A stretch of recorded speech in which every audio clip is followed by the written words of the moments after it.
छोटे मन से कोई बड़ा नहीं होता, टूटे मन से कोई खड़ा नहीं होता. हे अटल बिहारी वाजपेयींची अत्यंत अत्यंत लोकप्रिय कविता. 4 ओळीमध्ये माणसाच्या जीवनाचं गांभीर्य त्यांनी मांडलं आणि ते नुसतं मांडलं नाही तर ते जगले.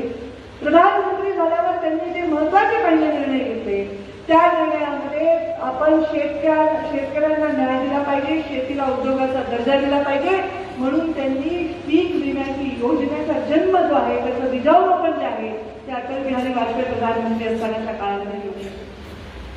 अटल बिहारी वाजपेयी यांनी स्वाभिमानाच्या कविता केल्या, त्यांनी संवेदनशीलतेच्या कविता केल्या आणि अटल बिहारी वाजपेयींच्या या सगळ्या कविता आजही आपल्याला बघायला मिळतात. छोटे मन से कोई बड़ा नहीं होता, टूटे मन से कोई खड़ा नहीं होता. हे अटल बिहारी वाजपेयींची अत्यंत अत्यंत लोकप्रिय कविता. 4 ओळीमध्ये माणसाच्या जीवनाचं गांभीर्य त्यांनी मांडलं आणि ते नुसतं मांडलं नाही तर ते जगले.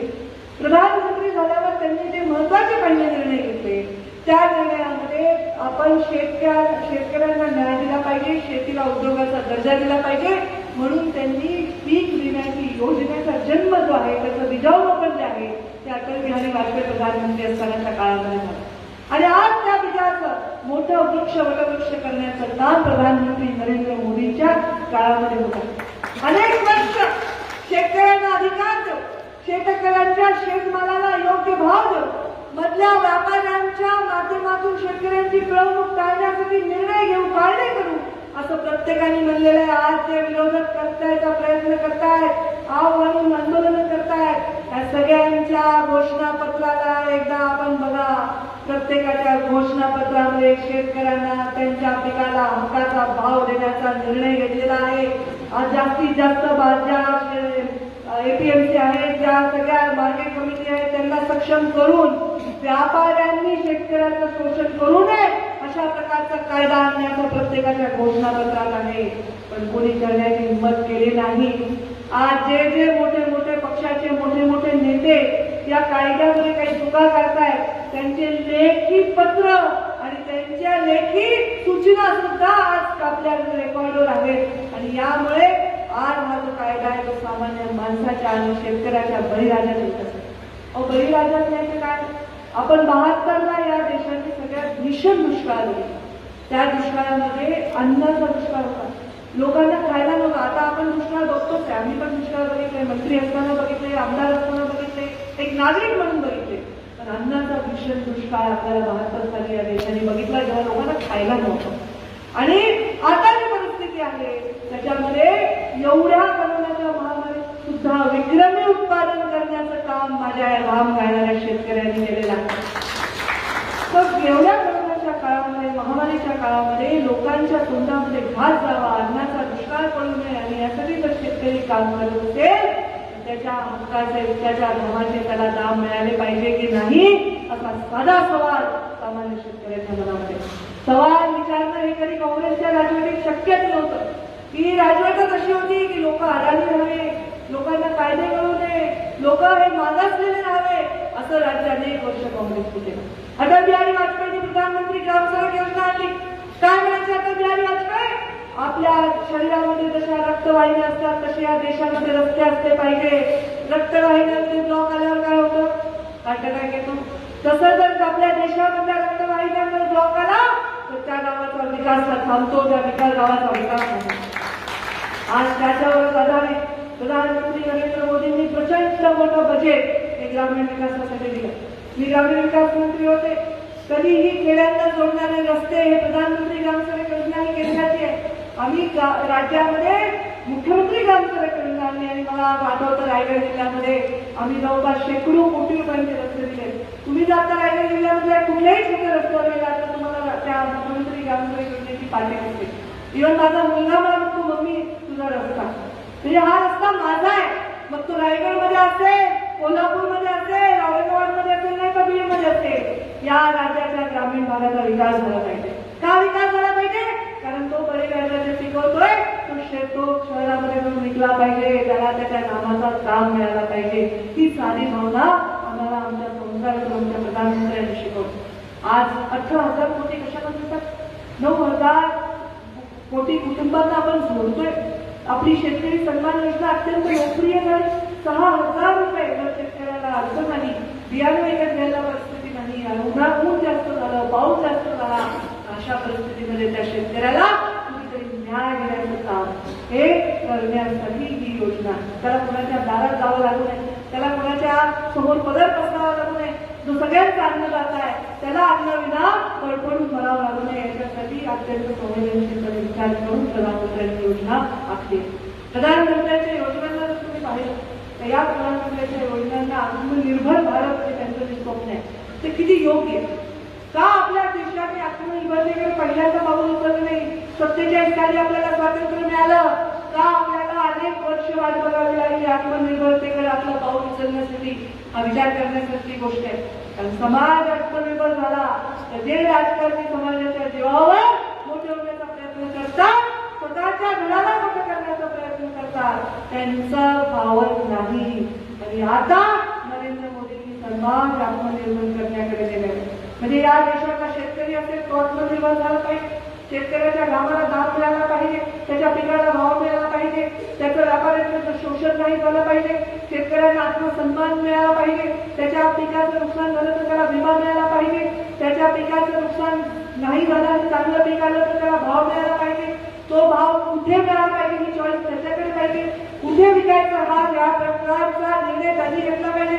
मला आठवतं जेव्हा मुंडे साहेब जेव्हा 95 ते 99 आपलं शिवसेनेचं सरकार होतं, आपलं भारतीय जनता पार्टीचं जेव्हा सरकार होतं, तेव्हा मुंडे साहेबांनी नोटबंदी हा निर्णय घेतला होता, जो हा कायदा उठवला होता. कारण आपल्या भागात पाऊस दुसऱ्या भागात घालता येत नव्हता, कारखानदाराच्या समोर जोडे भिजवावं लागायचे. आमच्या भागाचा हा प्रश्न आहे. हेच प्रश्न वेगळ्या वेगळ्या तुमच्या भागात, पण या भागामध्ये लोक शेतकऱ्याला स्वतःच्या पिकाचा मालक बनवायचा, त्याला ज्या कारखान्याला माल द्यायचा तो कारखान्याला माल द्यायचा, त्याला स्वातंत्र्य देण्याचा निर्णय घेतला. अशा प्रकारे शेतकऱ्याला स्वातंत्र्य देण्याचा निर्णय आता प्रधानमंत्री नरेंद्र मोदींनी घेतला. मग शेतकऱ्याला स्वातंत्र्य मिळालं, पिकाला भाव मिळाला, मग गावाचा विकास झाला पाहिजे, ग्रामीण विकासाला केंद्र मानून सगळ्या योजना डिझाईन झाल्या, मोठ्या मोठ्या रस्त्याच्या योजना झाल्या. आता हा शेतकऱ्याचा मोठ्या प्रकारे त्याचा पीक मिळालं, खूप सारा त्याचा आमदानी होणार आहे. पण ते ठेवायचं कुठे? आपल्याकडे गोडाऊनची व्यवस्था नाही. 1 लाख कोटी रुपये खर्च करून इन्फ्रास्ट्रक्चर जे शेतीवर आधारित आहे त्या इन्फ्रास्ट्रक्चरला पैसे देण्याचं काम नरेंद्र मोदींच्या सरकारने केलं. त्यामुळे छोटे छोटे गोडाऊन तयार झाले, छोट्या छोट्या व्यवसायाला त्याच्यामधून चालना आहे. याचबरोबर या शेतकऱ्यांना निर्णय घेत असताना त्यांच्या पिकाला भाव मिळाला, त्या शेतकऱ्याचा मुलगा शिकला पाहिजे, त्याला रोजगार मिळाला पाहिजे. जो शिकेल प्रत्येकाला रोजगार मिळेल.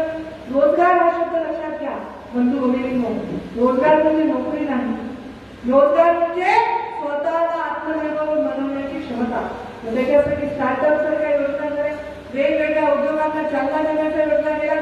ज्याला कोणती बँक उभारवून करत नाही त्याची गॅरंटी घेऊन सरकारने त्याला स्वतःच्या पायावर उभं करण्यासाठी निर्णय घेतले. आणि म्हणून या भारताचा युवा उभं राहायला पाहिजे, याच्यासाठी नरेंद्र मोदींच्या निर्णयांनी योगदान आणि आत्मनिर्भर भारत करत असताना आत्मसन्मान सुधारण्याचं काम त्यांनी केलं. माझी माय माऊली सकाळच्या अंधारामध्ये शौचाला बाहेर जात होती, तिच्या डोळ्यामध्ये लाज, तिच्या डोळ्यामध्ये अडचण प्रधानमंत्री नरेंद्र मोदींनी समजावून घेतली आणि स्वच्छ भारत ही योजना दिली. आणि आज बघा भारतामध्ये कौतुकास्पद गोष्ट आहे की आज ज्या भारतामध्ये फक्त 42% महाराष्ट्रात, तुमच्याकडे जास्त चांगलं प्रमाण होतं तर भारत खूप चांगलं काम राहिलं केलेलं आहे. आणि त्याच्यामध्ये 42%, 38%, काही ठिकाणी 30%, काही राज्यात 17% लोकांचं शौचालय होतं. ही परिस्थिती होती. आज सगळ्या ज्यांचं जे आपण निकष काढले, जेवढी आपण नोंद केली त्या सगळ्यांना शौचालय आहे. आणि आज भारत स्वच्छतेकडे जाण्याचे फार मोठं प्रभावी असं तर त्यांनी पाऊल उचललं. तुम्ही समोर बसून स्वयंपाक करणाऱ्या माऊलीच्या डोळ्यात अश्रू पुसण्याचं काम केलेलं आहे, कारण त्यांच्या माऊलींनी चुली पुढे बसून स्वयंपाक केला. ज्याच्या आईने चुली समोर स्वयंपाक केला, ज्याच्या आईने सर्व नेसायला गेले, ज्यांना शाळेमध्ये विना चपलेचं अंगाने जावं लागत होतं, वडील चहा आपल्या जीवनाचा उदरनिर्वाह करत होते, ज्यांनी गरिबी नुसती बघितली नाही तर ती जगली आहे. गरिबी मोठ्या मोठ्या पुस्तकांमध्ये आणि मोठ्या मोठ्या एक्झिबिशनमध्ये फोटोमध्ये मांडलेली नाही पाहिजे, स्वतःच्या जीवनामध्ये जगली आहे. त्या प्रधानमंत्री नरेंद्र मोदींनी गरिबांसाठी योजना केली. गरिबांचा उल्लेख करताना ते दरिद्र नारायण असा उल्लेख करतात, म्हणजे गरिबाला ईश्वराच्या ठिकाणी ते सन्मान देतात. आणि जर ईश्वराला खायला नाही ईश्वराला घालायला नाही, ईश्वराला राहायला नाही. कसं करायचं? सगळ्यात महत्वाचं म्हणजे आज देशामध्ये तुम्ही बेघर राहू नये. ही योजना प्रधानमंत्री नरेंद्र मोदींनी प्रधानमंत्री आवास योजनेच्या माध्यमातून निर्माण केली आणि अत्यंत वेगवेगळ्या पद्धतीने या योजनांना वाट करून दिली, प्रचंड प्रमाणात निधी करून दिला. स्वतः मी ग्रामविकास मंत्री असताना प्रधानमंत्री नरेंद्र मोदींच्या हस्ते एका दिवशी 3 लाख लोकांना आम्ही घराच्या चालवलेला एका दिवशी घरकुला केला. आज तुम्ही सगळे ग्रामपंचायतचे लोक आहेत, सरपंच आहेत, घरकुलाचं फार मोठ्या प्रमाणात काम हे गेल्या अनेक वर्षामध्ये झालं. आणि म्हणून या अशा योजनांना आपण सन्मान दिला पाहिजे, या योजनांमधून देश घडवला पाहिजे. ते सगळं सोडून विरोधक फक्त नावाला विरोध करत असतील आणि योजनांच्या माध्यमातून आपल्या राष्ट्राचे पोळी भाजू शकत असतील किंवा प्रयत्न करत असतील तर माझ्या देशाची जनता गरीब आहे, माझ्या देशाची जनता पण आत्मसन्मान आहे आणि ती कुळी नाही, ती हुशार आहे. आणि म्हणूनच त्यांनी दरवेळी आपला निर्णय ठणठणीतपणे आणि मोठेपणे बजावला आहे. आणि आपल्या सर्वांना या निमित्ताने आव्हान करतो, आता आपल्याला प्रधानमंत्री नरेंद्र मोदींचं मार्गदर्शन आपल्याला ऐकायचं आहे आणि त्यांच्या मार्गदर्शनातून या योजनेविषयी अत्यंत विस्तृत माहिती ते आपल्याला देणार आहे. प्रधानमंत्री जे दिवसातले 17 तास काम करतात, पहाटे 4 वाजता उठतात, किती कष्ट आहे आणि प्रत्येक योजना ही तुमच्यापर्यंत पोहोचवत आहे, शरीराने पोहोचता येत नाहीये. आम्हाला त्यांचे दूत म्हणून पाठवत आहेत, योजना स्त्रीच्या माध्यमातून सगळ्यांशी संवाद साधत आहेत. अत्यंत पीडित शोषित आदिवासी भागातील महिलांचे, युवकांचे प्रश्न असो, मुलांचे प्रश्न असो, कुपोषणाचे प्रश्न असो, सगळ्या बाबतीमध्ये स्वतः जातीचे लक्ष देतात. महिलांचं सक्षमीकरण असो, महिलांना स्वतःच्या पायावर उभं करणं असो, त्यांना सुरक्षा देणं असो आणि गर्भातल्या मुलीचा जन्म घेण्याचा अधिकार दिलेला नसो, त्या एवढ्या बारीक गोष्टींवर सुद्धा प्रधानमंत्री स्वतः जाती. मला वाटतं आज आपण या चांगल्या योजनेचं स्वागत प्रधानमंत्र्यांच्या उपस्थितीत होत असलेल्या योजनेचं, त्यांच्या हस्ते होत असलेल्या योजनेचं स्वागत अटल बिहारी वाजपेयी यांच्या जन्मदिवसाच्या निमित्ताने मनापासून आपण सर्वांनी स्वागत केलं पाहिजे. आपण सर्व या योजनांचा लाभ घेऊन हा देश आत्मनिर्भर बनवण्याकडे आपल्या वाटचालीमध्ये भक्कम पाऊल